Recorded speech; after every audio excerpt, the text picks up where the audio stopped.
Olá, pessoal. Tema do bate-papo de hoje. Professor, eu como perito ou perita judicial, posso ser chamado para ir numa audiência? E se eu for a esta audiência, o advogado pode fazer perguntas, aquele vocabulário difícil que só vocês, advogados, sabem? Esse é o bate-papo de agora. Seja bem-vinda, seja bem-vindo. Em primeiro lugar, prazer. Quem fala aqui é o professor Gleb Prete. Fala em nome da JusExpert, jusexpert.com, sem dúvida nenhuma, a maior e a melhor escola de perícia do Brasil, a escola referência. Bom, aqui vocês realmente encontrarão tudo que você precisa para poder realmente colocar de forma efetiva o trabalho nesta profissão. E qual é essa profissão, professor? Perito grafotécnico. Eu já sou perito há mais de 10 anos, desde 2011, além de ser professor de Direito, sou formado também em Sociologia, História e Pedagogia, tenho 2 pós-graduações, tenho mestrado e tenho doutorado, e atualmente eu estou pós-doutorando. Bom, e aí nós temos uma pequena experiência, né, pessoal, nessa área. Claro que todos nós podemos aprender também, e aqui eu quero deixar uma coisa para você já se acalmar. Você é tímido, você é tímida? Você tem, muitas vezes, ojeriza de falar em público? Talvez tenha alguma situação que foi colocado para você quando criança e até hoje você guarda essa mágoa de falar em público, de gravar um vídeo como esse. Digo a você que isso é totalmente normal. Você não é anormal, pessoal, porque falar em público realmente é um dos maiores medos ou pavores, aí depende como é que você lida com isso, durante o seu dia a dia. E ainda mais numa audiência, professor, o juiz falando para mim, e aí como é que eu venço tudo isso? Bom, em primeiro lugar, pessoal, eu sou uma pessoa que eu não tenho nenhum tipo de pudor, ou melhor, nenhum tipo de medo ou de pavor de falar em público. Pode ser para uma pessoa, pode ser para 10, pode ser para um auditório com mais de 1000. Pode ser uma aula online, pode ser uma reunião virtual. Sabe por que eu não tenho esse medo, pessoal? Por que não tenho esse pavor? Porque eu falo aquilo que eu acredito, aquilo que eu estudei e aquilo que eu tenho como verdade. Porque uma frase que eu gosto muito de falar é esta: quem está com a verdade tem Deus como seu advogado e juiz. Então, se você, pensa bem, eu penso dessa maneira, claro que eu sei que não são todos que pensam assim. Se eu estou falando aquilo que eu estudei, se eu estou falando aquilo que efetivamente é fato, é verdadeiro, se eu estou falando aquilo que realmente compete a mim, porque eu estudei, por que eu teria vergonha, medo ou pavor de falar em público? Julgamento dos terceiros? O que iriam pensar de mim? Bom, eu vou um pouco mais além. Para mim, Gleb, pouco importa o que pensam de mim. É sério, gente. O que importa é o juízo que eu faço de mim mesmo e, consequentemente, o bem que eu procuro fazer à grande maioria daquelas pessoas que estão em contato comigo. Agora, se eu estivesse fazendo o mal, causando o mal ou trazendo algum prejuízo a alguém, aí com certeza eu iria me furtar, eu não iria em reuniões, eu não iria em audiência, eu sequer iria me expor na internet como um vídeo desse. Então a primeira coisa que você tem que vencer, gente, é o seguinte: se você conhece daquele assunto, olha, talvez tenha uma outra pessoa que conheça mais do que você, mas você vai conseguir dar a resposta daquilo que você estudou. E uma grande vantagem de estar numa audiência, ou de ser chamado numa audiência, você só é perguntado por aquilo que você fez, e não por aquilo que eventualmente você poderia ter feito. Então você é perguntado por aquilo que você fez. Muito bem. Professor, a primeira pergunta: nós somos chamados para poder atender, para poder fazer perícias ou não, professor, em audiências? Bom, a resposta é: o juiz, é claro que ele tem a autonomia de chamar o perito para uma audiência, para que você possa esclarecer alguns pontos. Professor, isso é comum? Não, não é. Isso é extremamente raro. Das vezes que eu fui chamado, em 11 anos de atividade, apenas 2 vezes eu fui chamado. Primeiro, numa audiência aqui de Guarulhos, onde eu sou aqui de São Paulo, Guarulhos é uma região, né, um município próximo aqui, coladinho. Eu até brinco, né, com os guarulhenses, é coladinho aqui a São Paulo. E aqui, pessoal, mas só que a gente pega a Dutra, aquela coisa toda, enfim. É uma estrada, para quem não conhece aqui em São Paulo, né, que liga São Paulo a Rio de Janeiro. Bom, e eu não fui ouvido. O juiz me dispensou que ele já estava satisfeito da outra parte. Então esse é o primeiro ponto.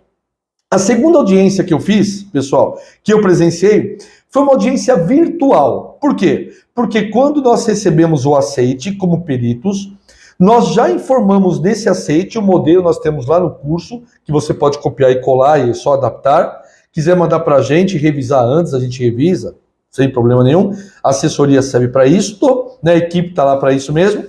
E o objetivo nosso, pessoal, é informar já o juiz que nós somos de uma cidade diferente, de um estado diferente, que todo o trabalho será feito virtual, que a coleta será virtual. E nesse aceite ainda, pessoal, nós pedimos o aumento, a majoração dos honorários, mesmo que seja assistência judiciária gratuita, a JG.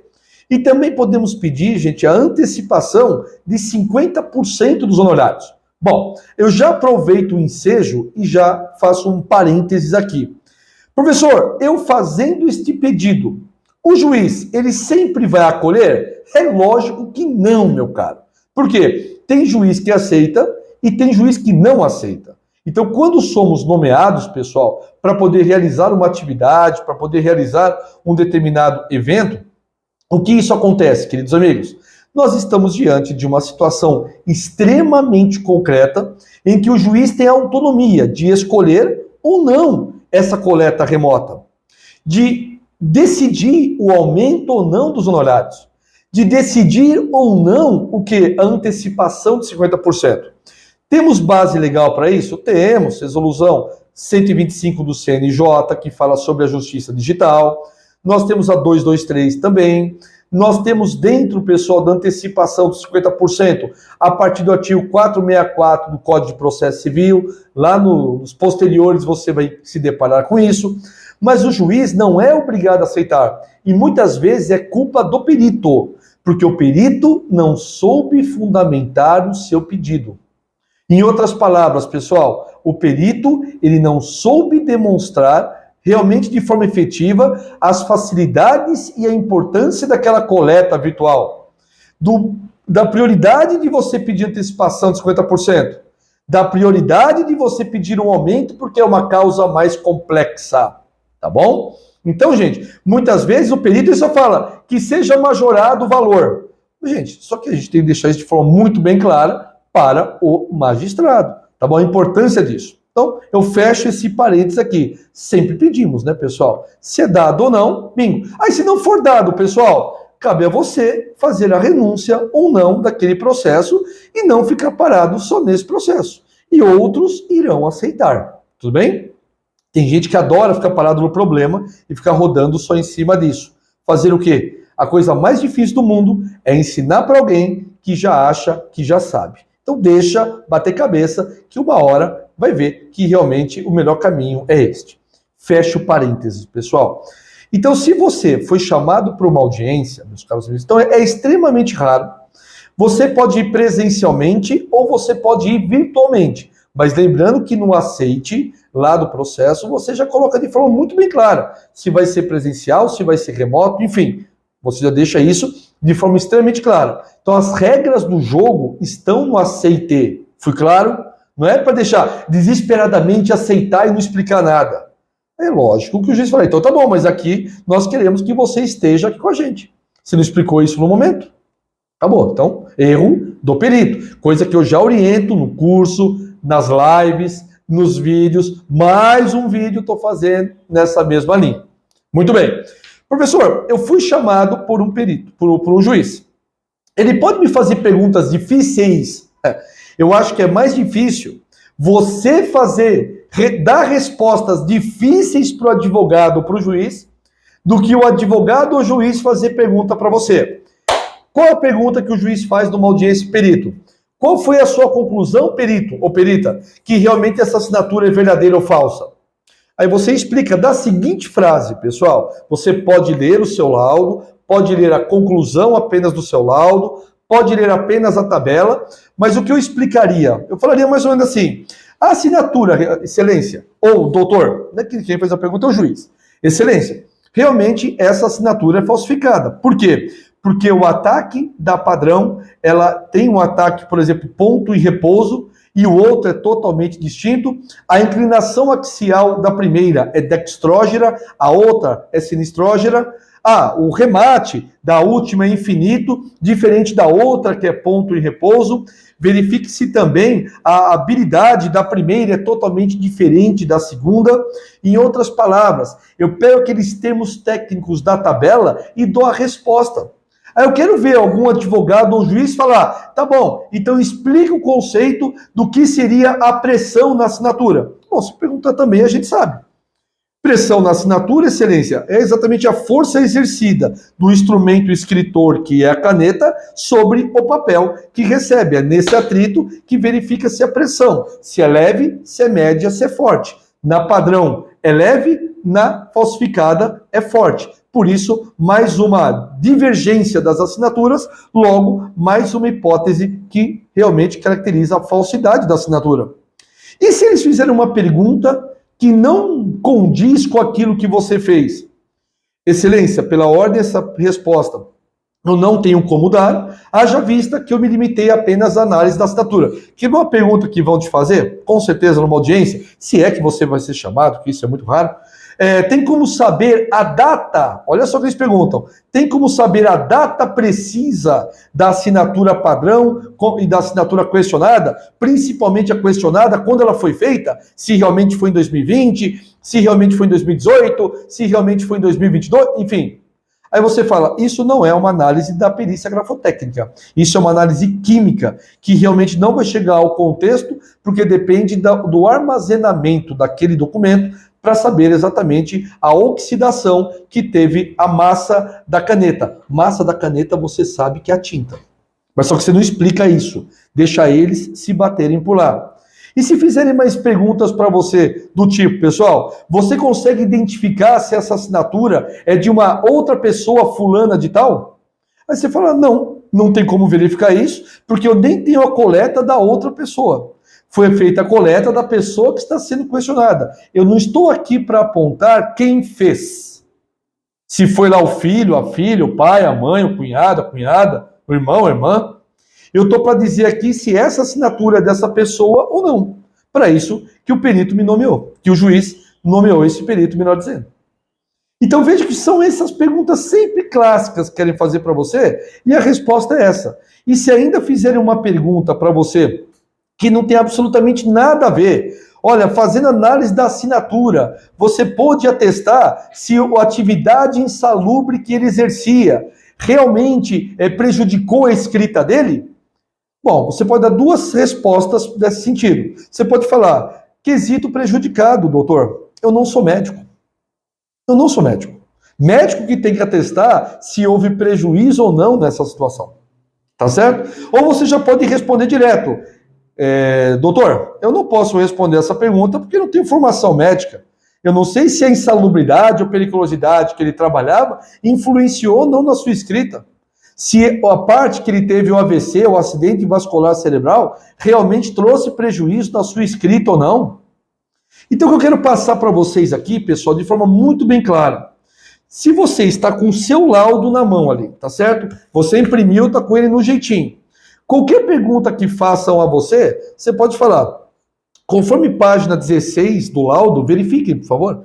Página 16 do laudo, eu fiz a comparação de uma assinatura com a outra e podemos verificar que realmente a sobreposição de uma assinatura a outra traz que as duas assinaturas são idênticas.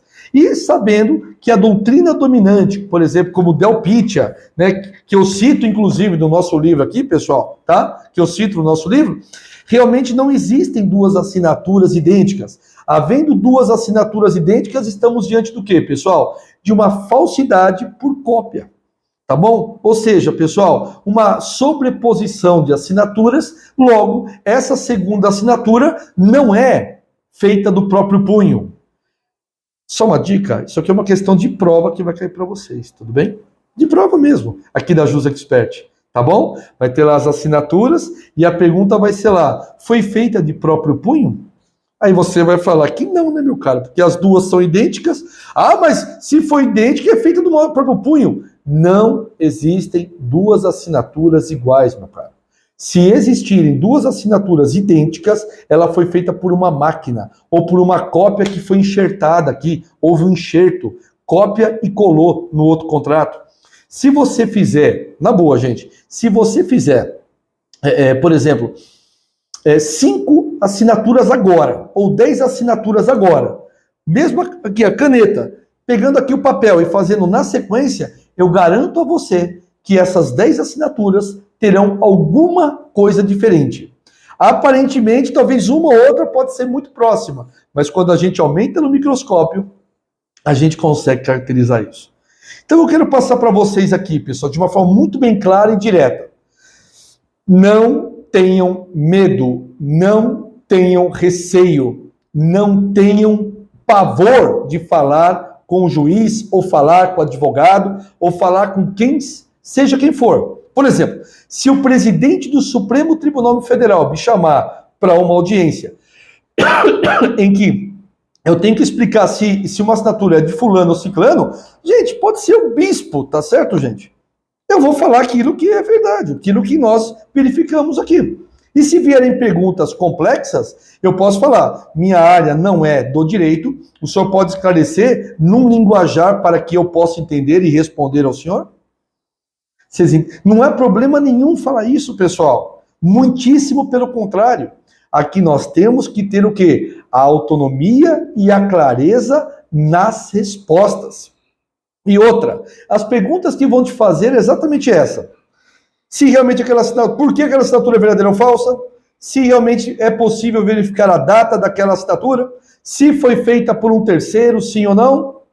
Não vai fugir disso, pessoal. Por quê? Porque se fizerem ainda perguntas técnicas, vamos lá, qual que é a diferença, por exemplo, houve gladiolagem na primeira assinatura em detrimento da segunda? Bom, você é perito, você sabe o que é gladiolagem. Lá na aula de elementos, lá no glossário, nós trazemos todas essas informações.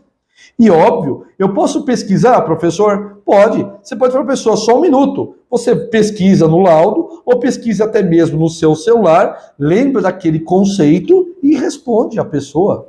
Mas isso, gente, é 1 em 1 milhão. Gente, olha, eu vou ser sincero para vocês. Nem em audiências, que eu só fiz essas duas na verdade, nem em audiência e nem tampouco, pessoal, em reuniões com peritos, etc, etc, eu me deparei com situações que me fizeram perguntas técnicas desse jeito. Porque se fizer